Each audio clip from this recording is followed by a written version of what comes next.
नमस्कार, मैं रवि एक बार फिर से स्वागत करता हूं आपका अपना यूट्यूब चैनल साइंस गुरु रवि में।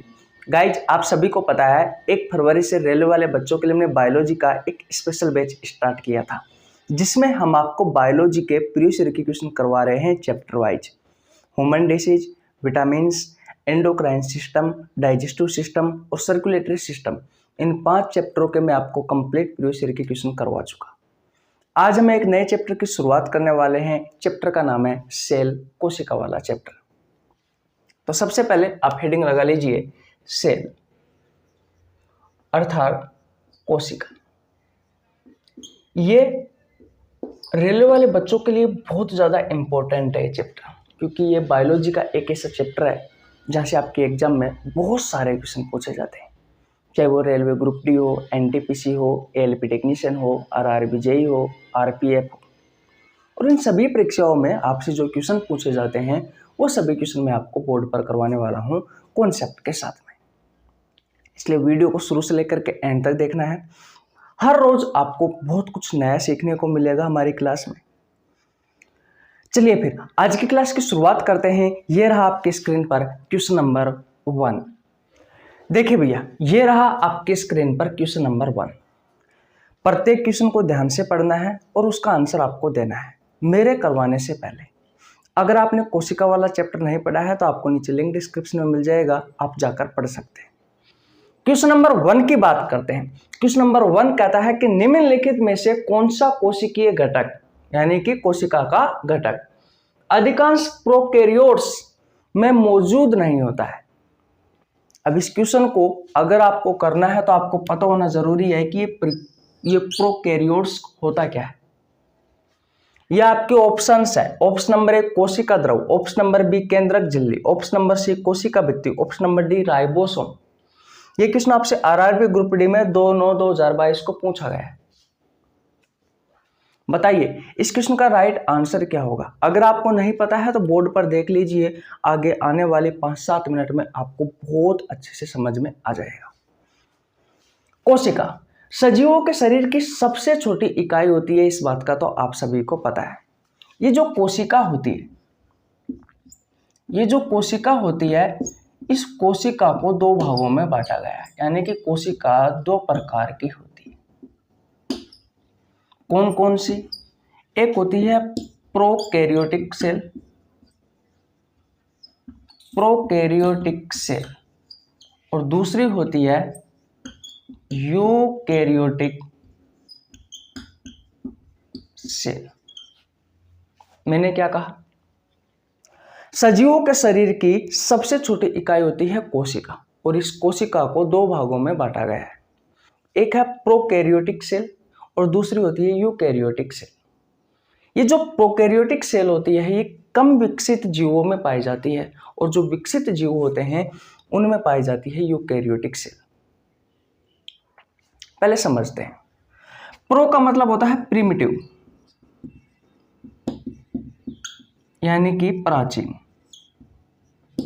और कैरियोटिक का मतलब होता है न्यूक्लियस, यानी कि केंद्रक, और सेल का मतलब होता है कोशिका। अब ध्यान से समझना, वह कोशिका जिसका केंद्रक क्या हो, प्राचीन हो या फिर पुराना हो, ऐसी कोशिका कहलाती है भैया प्रोकैरियोटिक सेल। ऐसी कोशिका क्या कहलाती है? प्रोकैरियोटिक सेल कहलाती है। यहां पर यू का मतलब क्या है? न्यू, और न्यू से मतलब है नया। कैरियोटिक का मतलब क्या है? न्यूक्लियस, यानी कि केंद्रक, और सेल का मतलब क्या है? कोशिका। तो वह कोशिका जिसका केंद्रक क्या हो, नया हो, वो होती है भैया यूकैरियोटिक कोशिका। किसी को कोई प्रॉब्लम नहीं होनी चाहिए। यह है कोशिका, और इस कोशिका में क्या होता है? बीच में न्यूक्लियस होता है। क्या होता है? न्यूक्लियस होता है, यानी कि केंद्रक होता है। इस केंद्रक को कोशिका का दिमाग कहा जाता है, क्योंकि ये केंद्रक पूरी कोशिका को नियंत्रित करने का काम करता है। इसे कोशिका का मैनेजर भी कहा जाता है, या कोशिका का कंट्रोलर भी कहा जाता है। किसको? इस केंद्र को। और इस केंद्रक को सुरक्षा प्रदान करने के लिए इस केंद्रक के चारों ओर एक झिल्ली पाई जाती है, इसे कहा जाता है केंद्रक झिल्ली। जिसे क्या कहा जाता है? केंद्रक झिल्ली कहा जाता है। पहले मुझे ये बताओ, इतनी कहानी आपको समझ में आई या नहीं है? अब ये जो प्रोकैरियोटिक कोशिका है, इसमें जो केंद्रक होता है, इसमें जो केंद्रक होता है, पहली बात तो होगा ही नहीं भाई, पहली बात तो अनुपस्थित होता है, यानी कि उपस्थिति नहीं होता, यानी कि होता ही नहीं है।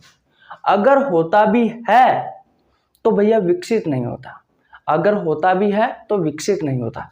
और इस केंद्रक के चारों ओर केंद्रक को सुरक्षा प्रदान करने के लिए एक झिल्ली पाई जाती है, इसे केंद्रक झिल्ली कहा जाता है। ये केंद्रक झिल्ली भी इसमें अनुपस्थित होती है। इसमें ये जो केंद्रक झिल्ली है, ये केंद्रक झिल्ली भी अनुपस्थित होती है। ये केंद्रक झिल्ली भी क्या होती है? अनुपस्थित होती है। लेकिन यूकैरियोटिक कोशिका में ऐसा कुछ नहीं होता, इसमें जो केंद्रक होता है वो उपस्थित होता है, वो उपस्थित होता है, और इसका केंद्रक भैया विकसित भी होता है, और इसका जो केंद्रक होता है वो अविकसित होता है। ठीक है। और इसमें जो केंद्रक झिल्ली पाई जाती है यूकैरियोटिक कोशिका में, वो केंद्रक झिल्ली भी भैया उपस्थित होती है, वो केंद्रक झिल्ली भी उपस्थित होती है, वो केंद्रक झिल्ली भी उपस्थित होती है। अब ऐसे जीव जिनमें ये प्रोकैरियोटिक कोशिका पाई जाती है, उन्हें कहा जाता है प्रोकैरियोट्स। उन्हें क्या कहा जाता है? उन्हें कहा जाता है प्रोकैरियोट्स। ऐसे जीव जिनमें ये प्रोकैरियोटिक सेल पाई जाती है, उन्हें कहा जाता है प्रोकैरियोट्स। और ऐसे जीव जिनमें यूकैरियोटिक सेल पाई जाती है, उन्हें कहा जाता है यूकैरियोट्स। उन्हें क्या कहा जाता है? यूकैरियोट्स कहा जाता है। अब आपसे क्वेश्चन क्या पूछा गया है? निम्नलिखित में से कौन सा कोशिकीय घटक अधिकांश प्रोकैरियोट्स में मौजूद नहीं होता है? मैंने आपको कौन कौन से घटक बताए, कौन कौन से कोशिकांग बताए जो प्रोकैरियोट्स में, यानी कि प्रोकैरियोटिक कोशिका में मौजूद नहीं होते हैं। एक केंद्रक और दूसरा केंद्रक झिल्ली। और भी बहुत सारे कोशिकांग अनुपस्थित होते हैं, लेकिन यहाँ पर जो ऑप्शन में दिया गया है उसके अनुसार हम बात करेंगे। तो ऑप्शन में दिया हुआ है उसके अनुसार आपका राइट आंसर होगा केंद्रक झिल्ली। ये जो सेल वॉल होती है, ये प्रोकैरियोटिक कोशिका में पाई जाती है। राइबोसोम सभी प्रकार के कोशिकाओं में पाए जाने वाला कोशिकांग है, और प्रोकैरियोटिक कोशिका में जो राइबोसोम पाया जाता है वो 17 इस प्रकार का पाया जाता है। अभी मैं आपको सेकंड क्वेश्चन करवाने वाला हूं। इसमें जो राइबोसोम पाया जाता है वो 17 ऐसे प्रकार का राइबोसोम पाया जाता है। पहले मुझे ये बताओ, इतनी कहानी समझ में आई या नहीं आई? देखिए, कोशिका द्रव दोनों प्रकार की कोशिकाओं में होता है, प्रोकैरियोटिक सेल में भी होता है और यूकैरियोटिक सेल में भी होता है। ठीक है। कोशिका भित्ति की बात करें तो कोशिका भित्ति प्रोकैरियोटिक कोशिका में भी होती है और यूकैरियोटिक कोशिका में भी होती है। राइबोसोम प्रोकैरियोटिक कोशिका में भी पाया जाता है और यूकैरियोटिक कोशिका में भी पाया जाता है। आपसे क्वेश्चन पूछा गया है कि निम्नलिखित में से कौन सा कोशिकीय घटक अधिकांश, यानी कि जो प्रोकैरियोट्स होते हैं, प्रोकैरियोट्स ऐसे जीव होते हैं जिनमें प्रोकैरियोटिक सेल पाई जाती है। अभी मैं आपको एग्जांपल भी लिखवाने वाला हूं प्रोकैरियोट्स और यूकैरियोट्स के। ठीक है। तो इनमें मौजूद नहीं होता है, तो भैया केंद्रक झिल्ली अनुपस्थित होती है, और अगर होती भी है ना तो वो टूटी हुई होती है। ठीक है। तो आपको तो यही याद रखना है कि जो प्रोकैरियोटिक कोशिका होती है उसमें केंद्रक भी अनुपस्थित होता है और केंद्रक झिल्ली भी अनुपस्थित होती है। अगर होते हैं ये तो अविकसित होते हैं, इनमेच्योर होते हैं, मैच्योर नहीं होते। इतनी बात क्लियर है? किसी को कोई प्रॉब्लम यहाँ तक नहीं होनी चाहिए। अब भैया इनके मैं आपको एग्जाम्पल लिखवा देता हूँ, प्रोकैरियोट्स के, प्रोकैरियोटिक सेल के और यूकैरियोटिक सेल के। इनको मिटा देता हूं ना। मुझे बताओ, प्रोकैरियोटिक कोशिका किन जीवों में पाई जाती है और यूकैरियोटिक कोशिका किस में पाई जाती है? बताओ एग्जाम्पल। जितनी भी बैक्टीरियल सेल है,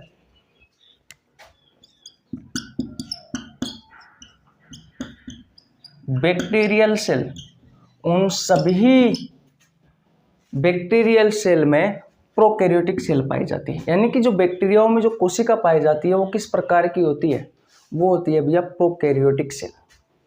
मैंने कहा ना आपसे शुरुआत में ही कि ये कम विकसित जीवों में पाई जाती है प्रोकैरियोटिक कोशिका। लेकिन यूकैरियोटिक कोशिका की बात करें तो भैया एनिमल सेल, प्लांट सेल, इसके अलावा फंगल सेल और एल्गी सेल, ये याद रखने ही रखने। इसके अलावा आपको प्रोकैरियोट्स में क्या याद रखना है, तो ब्लू ग्रीन एल्गी, ये एक प्रकार का बैक्टीरिया है, इसे साइनोबैक्टीरिया भी कहा जाता है, इस ब्लू ग्रीन एल्गी को। तो याद रखना है, ये तीन चीजें आपको याद रखनी है। आपके ऑप्शन में साइनोबैक्टीरिया आ सकता है, ब्लू ग्रीन एल्गी आ सकता है, बैक्टीरियल सेल आ सकता है। तो बता देना प्रोकैरियोटिक कोशिका पाई जाती है इसमें। और यूकैरियोटिक कोशिका एनिमल सेल में, प्लांट सेल में, फंगल सेल में और एल्गी सेल में। किसी को कोई प्रॉब्लम यहाँ तक बिल्कुल नहीं होनी चाहिए। अब मैं आपको बता देता हूँ इसमें राइबोसोम, राइबोसोम के बारे में और बता देता हूँ। स्क्रीनशॉट ले लीजिए, अगर नहीं लिया है तो वीडियो बैक करके ले लेना। देखिए, जो प्रोकैरियोटिक कोशिका होती है और यूकैरियोटिक जो कोशिका होती है, इन दोनों में ही राइबोसोम पाया जाता है। राइबोसोम सभी प्रकार के राइबोसोम जो होता है वो सभी प्रकार के कोशिकाओं में पाए जाने वाला कोशिकांग है। और ये कोशिका का सबसे छोटा कोशिकांग भी होता है राइबोसोम। आपको कमेंट बॉक्स में बताना है कोशिका का सबसे बड़ा कोशिकांग कौन सा है। तो इसमें भी राइबोसोम पाया जाता है, इसमें भी राइबोसोम पाया जाता है और इसमें भी राइबोसोम पाया जाता है। लेकिन इसमें जो राइबोसोम होता है वो 70S प्रकार का होता है और इसमें जो राइबोसोम होता है वो 80S प्रकार का होता है।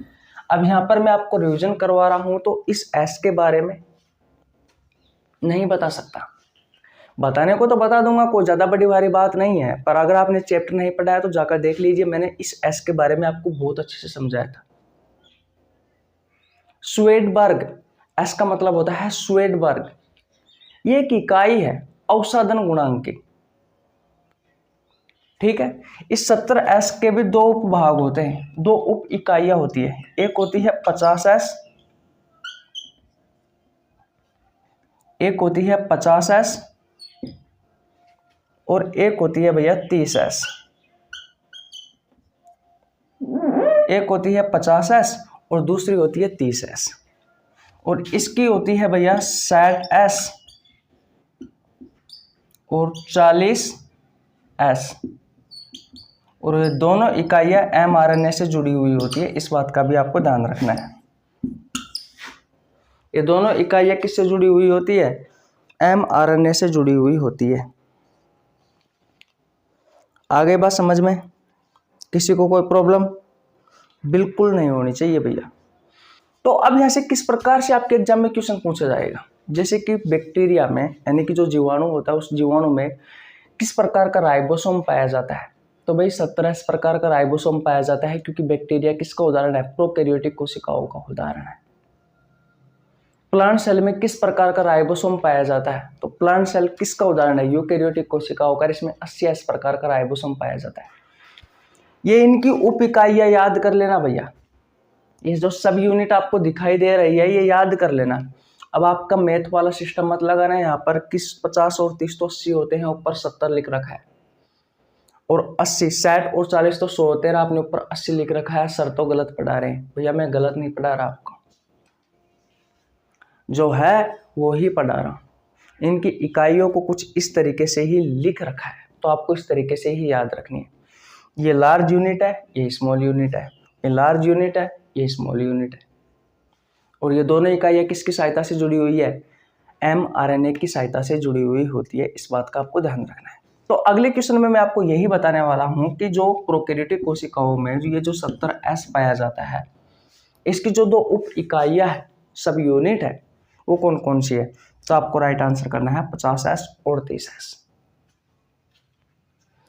बोलो किसी को कोई प्रॉब्लम। और याद रखना भैया, प्रोकैरियोटिक कोशिकाओं से और यूकैरियोटिक कोशिकाओं से आपके एग्जाम में बहुत सारे क्वेश्चन पूछे जाते हैं, बहुत सारे क्वेश्चन पूछे जाते हैं। तो हो सकता है आज मैं आपको प्रोकैरियोट्स कोशिका के बारे में अलग से पढ़ा दूं, आज नहीं तो कल इसकी क्लास 100 में से 100% आएगी, और फिर इससे अगली जो क्लास आएगी वो यूकैरियोटिक कोशिकाओं के ऊपर आएगी प्रश्न। और अगर आपने कोशिका वाला चैप्टर नहीं पढ़ा है तो आपको नीचे लिंक डिस्क्रिप्शन में मिल जाएगा, जाकर पढ़ लेना भैया, आपका एक भी क्वेश्चन नहीं छूटेगा जो आपसे आपके एग्जाम में पूछे गए। आप सभी को पता है ये बैच रेलवे वाले बच्चों के लिए है, चाहे ग्रुप डी की तैयारी कर रहे हो, चाहे एएलपी टेक्नीशियन की तैयारी कर रहे हो, चाहे जेई की तैयारी कर रहे हो, चाहे आरपीएफ की कर रहे हो, या फिर किसी भी अदर कम्पिटिटिव एग्जाम की तैयारी कर रहे हो। अगर आपके सिलेबस में बायोलॉजी है तो ये बैच आपके लिए उपयोगी है भैया। आप देख सकते हो लेटेस्ट क्वेश्चन पूछा गया आरआरबी ग्रुप डी में 2/9/2022 को। ठीक है, ओके, तो स्क्रीनशॉट ले लीजिए भैया। अब इसके सेकंड क्वेश्चन की बात करते हैं। तो किसी को कोई प्रॉब्लम यहाँ तक बिल्कुल नहीं होनी चाहिए, स्क्रीनशॉट ले लीजिए, सेकंड क्वेश्चन पर चलते हैं। चलिए भैया, ओके, देखिए भैया, ये रहा आपकी स्क्रीन पर क्वेश्चन नंबर 2। अभी मैंने पिछले ही क्वेश्चन में आपसे कहा था कि भैया राइबोसोम से आपके एग्जाम में क्वेश्चन पूछा गया है। ये देख लीजिए, ये रहा आपके सामने। क्वेश्चन नंबर 2 कहता है कि जो प्रोकैरियोटिक कोशिका होती है उसमें राइबोसोम की उप इकाइयां संरचना होती है। आपके ऑप्शन है 50S और 40S, ऑप्शन नंबर बी है 60S और 40S, ऑप्शन नंबर सी है 50S और 30S, ऑप्शन नंबर डी है 0S और 30S। और ये क्वेश्चन आपसे आरआरबी ग्रुप डी में पूछा गया है 1/9/2022 को। बताइए, अभी अभी मैंने आपसे कहा है कि आपकी जो कोशिका होती है वो 2 प्रकार की होती है। एक होती है प्रोकैरियोटिक सेल और दूसरी होती है यूकैरियोटिक सेल। ध्यान से समझ लेना, यहाँ से आपके एग्जाम में क्वेश्चन पूछे जाते हैं।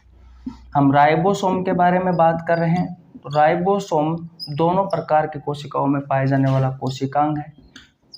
राइबोसोम आप ये भी कह सकते हो कि सभी प्रकार की कोशिकाओं में पाए जाने वाला कोशिकांग है। फर्क इतना है कि इसमें जो राइबोसोम होता है वो 70S प्रकार का होता है, और इसमें जो राइबोसोम होता है वो 80S प्रकार का होता है। इस प्रोकैरियोटिक कोशिका के एग्जाम्पल आपको याद है, मैंने अभी अभी आपको क्या बताया था, जितने भी बैक्टीरियल सेल है, जितने भी जीवाणु की कोशिका है, उन सभी में प्रोकैरियोटिक कोशिका पाई जाती है। एक ब्लू ग्रीन एल्गी भी मैंने आपको ऑप्शन में बताया था भैया, बताया था ना, ब्लू ग्रीन एल्गी। उसके अलावा ब्लू ग्रीन एल्गी को क्या कहा जाता है, साइनोबैक्टीरिया कहा जाता है। ये एक प्रकार का बैक्टीरिया ही है। और यूकैरियोटिक कोशिकाओं में मैंने आपको क्या एग्जाम्पल बताए थे, एल्गी सेल यानी कि शैवाल की कोशिका, फंगल सेल कवक की कोशिका, और प्लांट सेल पादप की कोशिका, और एनिमल सेल यानी कि जंतुओं की कोशिका, जिसमें मानव भी आता है भैया। तो प्रोकैरियोटिक कोशिकाओं में जो राइबोसोम पाया जाता है वो 70S प्रकार का होता है, और यूकैरियोटिक कोशिकाओं में जो राइबोसोम होता है वो 80S प्रकार का होता है। इसकी जो उप इकाइयां है वो कौन सी है, वो है भैया 50S और 30S। और इसकी जो 2 उप इकाइयां है वो होती है 60S और 40S। किसी को कोई प्रॉब्लम बिल्कुल नहीं। ये दोनों इकाइयां, आपसे ये भी क्वेश्चन पूछा जा सकता है कि भैया जो 70S प्रकार का राइबोसोम है उसकी लार्ज यूनिट कौन सी है, तो 50S है, ये लार्ज यूनिट है, और ये स्मॉल यूनिट है, इधर ये लार्ज यूनिट है 80S में, और ये स्मॉल यूनिट है। और ये जो दोनों उप इकाइयां होती है ये किसकी सहायता से जुड़ी हुई होती है, ये mRNA की सहायता से जुड़ी हुई होती है। जैसे कि अगर मैं आपको छोटा सा एक डायग्राम की सहायता से समझाने की कोशिश करूं, तो मान लीजिए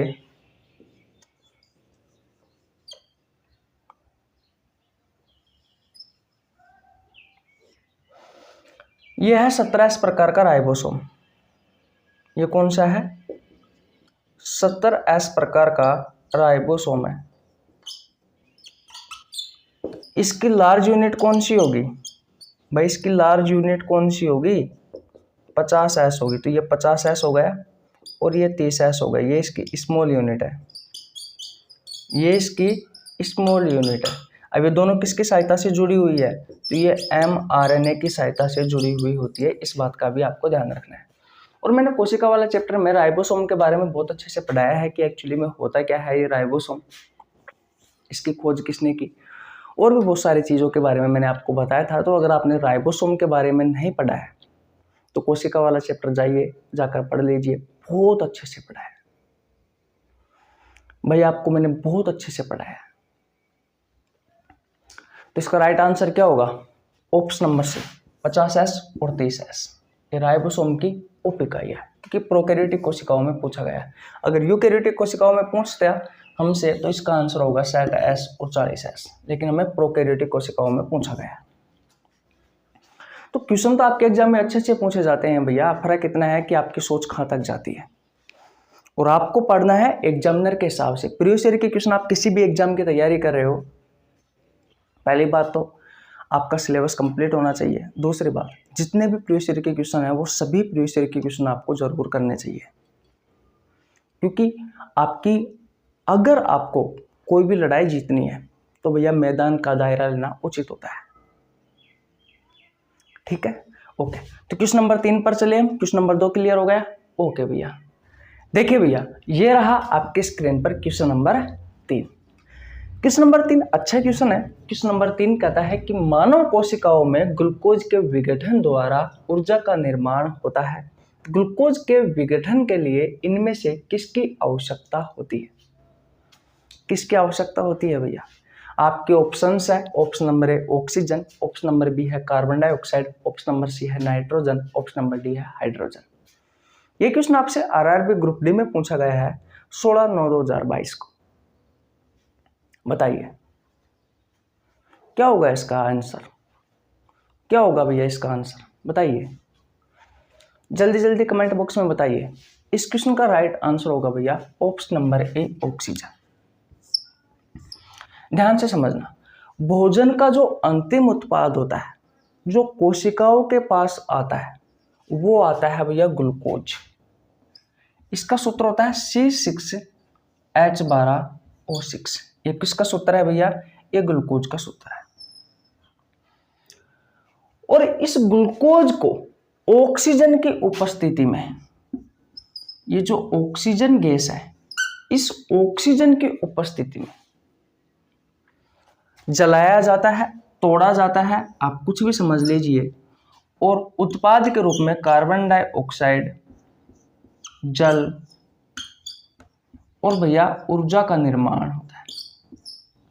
तो आपसे यही तो क्वेश्चन पूछा गया है कि मानव कोशिकाओं में, यानी कि मानव की कोशिकाओं में जो ग्लूकोज के विघटन द्वारा ऊर्जा का निर्माण किया जाता है, ग्लूकोज का विघटन हो रहा है, जो ग्लूकोज है इसका विघटन ही तो हो रहा है, ये टूट ही तो रहा है, ये जल ही तो रहा है, और ऊर्जा का निर्माण हो रहा है। ग्लूकोज के विघटन के लिए इनमें से किसकी आवश्यकता होती है? ये ऑप्शन दिए गए हैं। तो भैया ग्लूकोज के विघटन के लिए और ऊर्जा के निर्माण के लिए किसकी आवश्यकता होती है? ऑक्सीजन गैस की आवश्यकता होती है। तो इसका राइट आंसर क्या हो जाएगा? इसका राइट आंसर हो जाएगा ऑप्शन नंबर ए। याद रखना, जो ग्लूकोज होता है ये भोजन का अंतिम रूप होता है। इसको ऑक्सीजन की उपस्थिति में जलाया जाता है, तोड़ा जाता है, और किसका निर्माण किया जाता है? जब ग्लूकोज को आप ऑक्सीजन की उपस्थिति में तोड़ते हो तो कार्बन डाइऑक्साइड गैस निकलती है। कार्बन डाइऑक्साइड गैस हमारे शरीर के लिए नुकसानदायक होती है, इसलिए इस कार्बन डाइऑक्साइड गैस को हमारे शरीर से बाहर निकाला जाता है। और आप सभी को पता है हीमोग्लोबिन 75% कार्बन डाइऑक्साइड का परिवहन करता है। ये 25% गैस जल के साथ क्रिया करके क्या बना लेती है? कार्बनिक अम्ल बना लेती है। मैंने आपको बताया था ना लास्ट क्लास में।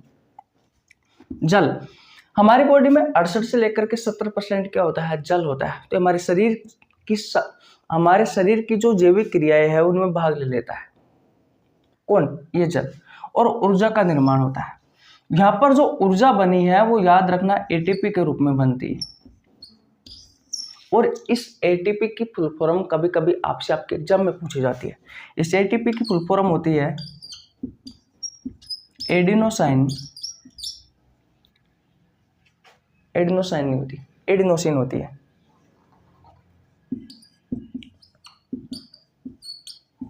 Adenosine ATP, try phosphate, adenosine triphosphate, ATP, adenosine triphosphate, ये एटीपी की फुल फॉर्म होती है भैया। अगर आपसे कोई क्वेश्चन पूछे कि इस एटीपी का पूरा नाम क्या है, तो एडेनोसाइन ट्राइफॉस्फेट है, एडेनोसाइन ट्राइफॉस्फेट है।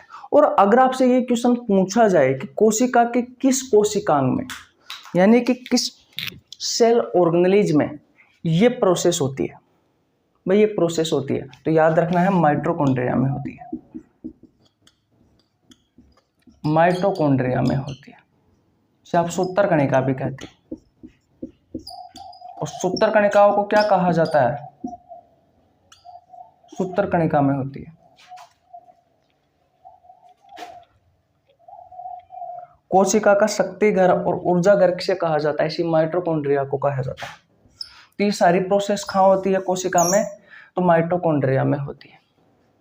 जूते के फीते के समान इसकी संरचना होती है इस माइटोकॉन्ड्रिया की, याद रखना है। और इसी माइटोकॉन्ड्रिया में ऊर्जा का निर्माण होता है, इस चीज को आपको ध्यान रखना है। तो ये तो मैंने आपको क्लियर करवा ही दिया कि भैया ग्लूकोज को तोड़ने के लिए किसकी आवश्यकता होती है, ऑक्सीजन की आवश्यकता होती है। तो आपका राइट आंसर हो जाएगा ऑप्शन नंबर ए, ऑक्सीजन। इसे ऊर्जा मुद्रा भी कहा जाता है भैया, इस एटीपी को क्या कहा जाता है, ऊर्जा मुद्रा, ऊर्जा मुद्रा कहा जाता है। क्योंकि हमारे शरीर में इस ग्लूकोज को ऑक्सीजन की उपस्थिति में तोड़ा जाता है हमारी कोशिकाओं में, और ऊर्जा का निर्माण किया जाता है। ऊर्जा जो आपको प्राप्त होती है वो एटीपी के रूप में प्राप्त होती है। इस ऊर्जा को हमारे शरीर के सेल, टिश्यू, ऑर्गन्स ग्रहण करते हैं, जिससे वो लगातार अपना कार्य करते रहते हैं। इसलिए इसे हमारे शरीर की क्या कहा गया है, ऊर्जा मुद्रा कहा गया है। सेकंड क्वेश्चन में इसी पर आधारित आपको करवाने वाला हूं। ओके, स्क्रीनशॉट ले लीजिए। ये क्वेश्चन आपसे आरआरबी ग्रुप डी में पूछा गया है 16/9/2022 को। चलिए भैया, किसी को कोई प्रॉब्लम है तक स्क्रीनशॉट ले लीजिए। नेक्स्ट क्वेश्चन की ओर चलते हैं, क्वेश्चन नंबर 4 की। चलिए भैया, ओके, देखिए भैया, ये रहा आपकी स्क्रीन पर क्वेश्चन नंबर 4।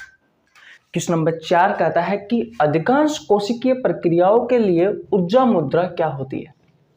अभी अभी मैंने आपको बताया था। इसके ऑप्शंस है, option number A pyruvate, option number B है एटीपी, ऑप्शन नंबर सी है एडीपी, ऑप्शन नंबर डी है ग्लूकोज। आरआरबी ग्रुप डी में पूछा गया 18/9/2022 को।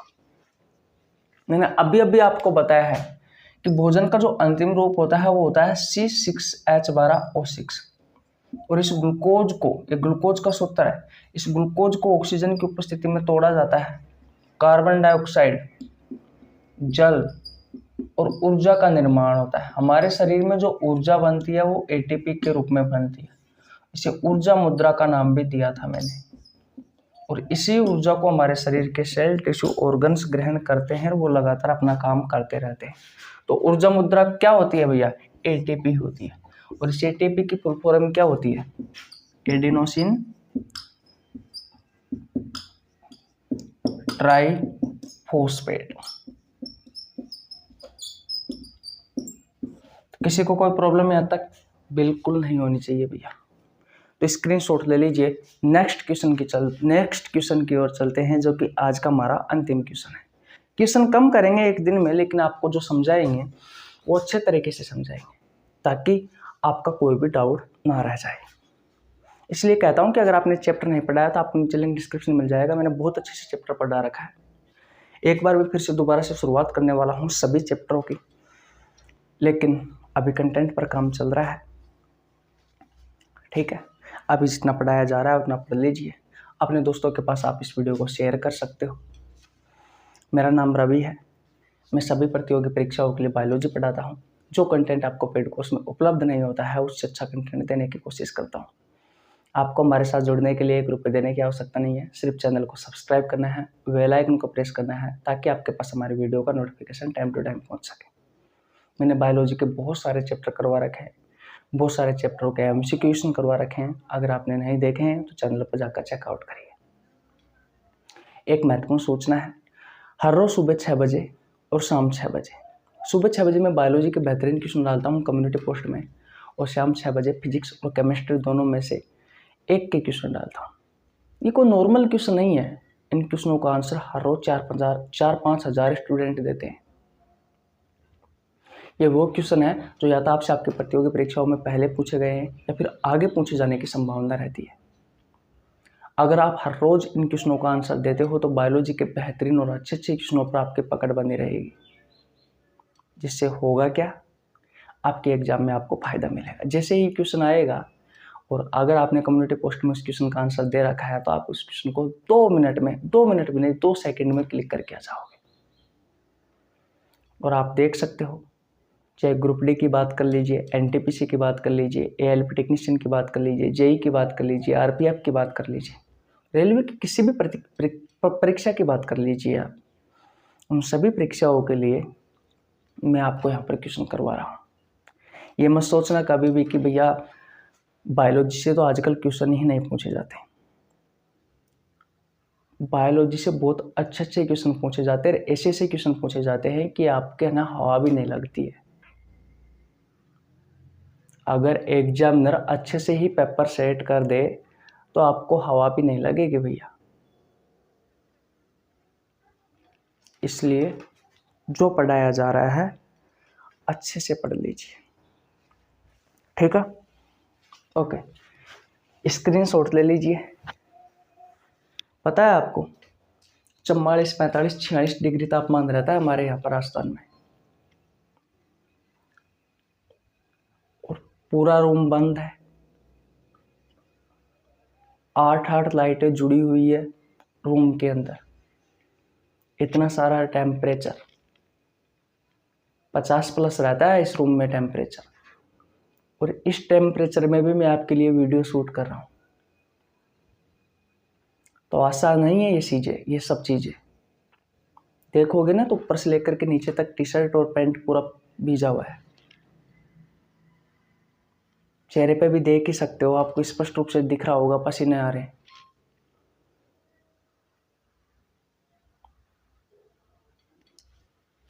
तो मेहनत तो करनी पड़ेगी आपको भी हमारे साथ। स्क्रीनशॉट ले लीजिए। नेक्स्ट क्वेश्चन की ओर चलते हैं, क्वेश्चन नंबर 5 की ओर। चले भैया, ओके। देखिए भैया, ये रहा आपकी स्क्रीन पर क्वेश्चन नंबर 5। क्वेश्चन नंबर 5 कहता है कि किस कोशिकाओं को कोशिका की आत्महत्या की थैली के रूप में जाना जाता है। आपके ऑप्शन है, ऑप्शन नंबर 1 केंद्रक, ऑप्शन नंबर बी है माइटोकॉन्ड्रिया, ऑप्शन नंबर सी है सेंट्रोसोम, ऑप्शन नंबर डी है लाइसोसोम। और ये क्वेश्चन आपसे आरआरबी ग्रुप डी में पूछा गया है 27/9/2022 को। बताइए इस क्वेश्चन का राइट आंसर क्या होगा। देखिए, लाइसोसोम के बारे में समझते हैं। लाइसोसोम यह एक सेल ऑर्गेनेलिज है, यह एक कोशिका का कोशिकांग है। इसकी खोज किसने की थी, ये क्वेश्चन आपसे पूछा जाता है। तो इसकी खोज की थी भैया डी डुवे ने। और ये जो शब्द किसने दिया था लाइसोसोम का, ये भी भैया डी डुवे ने ही दिया था। किसने दिया था, इस डी डुवे ने ही दिया था। इस लाइसोसोम को बहुत सारे अलग अलग नामों से जाना जाता है, जैसे कि सुसाइडल बैग, अदर्स ने,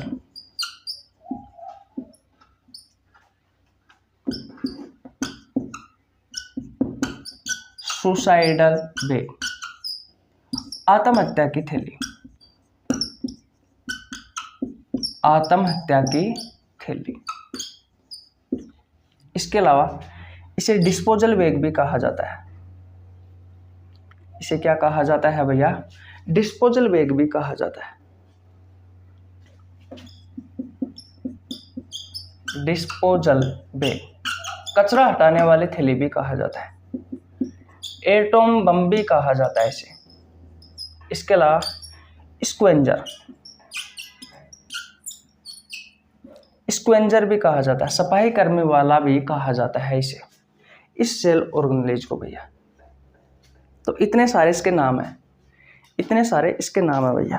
क्या क्या नाम है इसे, क्या क्या नाम से जाना जाता है। सुसाइडल बैग, आत्महत्या की थैली। डिस्पोजल बैग, कचरा हटाने वाला बैग या कचरा हटाने वाली थैली। एटॉम बम, परमाणु बम भी कहा जाता है इसी लाइसोसोम को। और स्क्वेंजर यानी कि सफाई कर्मी भी कहा जाता है इस लाइसोसोम को। क्यों कहा जाता है, क्योंकि लाइसोसोम एक थैलीनुमा संरचना होती है इस तरीके से, और इसमें क्या भरा हुआ रहता है, इसमें एक एंजाइम भरा हुआ रहता है, और उस एंजाइम का नाम क्या है, हाइड्रोलाइटिक